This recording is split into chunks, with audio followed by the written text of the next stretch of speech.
Mpamily fiara mizotra makany Antsirana i Pascal mametra-panontaniana mahakasika ny fomba hiverenany eto an-drenivohitra izay toerana honenany izy. Ho amin'ny mahasoaferinay zao izay mipetraka eto Antananarivo dia izay tsy maintsy hoe anatin'ilay olona le dego eo ihany ilay karama fa eo ihany koa ilay alahelo amin'ilay olona hoe taraiky aty ilay olona raha mialetsy zao rapitso talata rapitso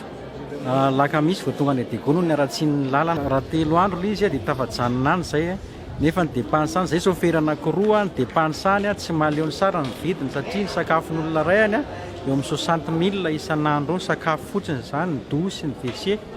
ka ny angatahana ny fitondram-pahatsakana amin'ilay 3 andro mba halavaina kely ilay 3 andro ilay sofera io mba tia hiverina satria mivady amazanak'ireo sofera io aty Antananarivo. Maniry ny mba hanamorana ny fangalana taratasy fanomezan-dalàna kosa iky. Fiarako zany avela eto dia andeha hidina ako zany hoe karakara fidinana dia nagaka fa tsy maintsy manao autorisation na ny doublage sofera doublage ary tsy maintsy manao autorisation dia izay ny atongavako eto zao satria hidina rapitso maraina ny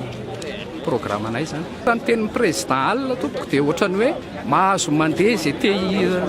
tavela tia tanà afaka midina mamonjy province ny avy any amin'ny province tia hiakatra dia mahagaga ilay procédure be manja tsika miady amin'ilay valana aretina nefa n'izao jerevanareo zao fa tsy voaja tsony ilay raha metatra satria ny olona tia maika hody daholo rehefa mipetraka ilay izay lalàna mba avoaka ny firenena dia iny mba hajaina fa tsy misy lalàna daholo avy eo ambany.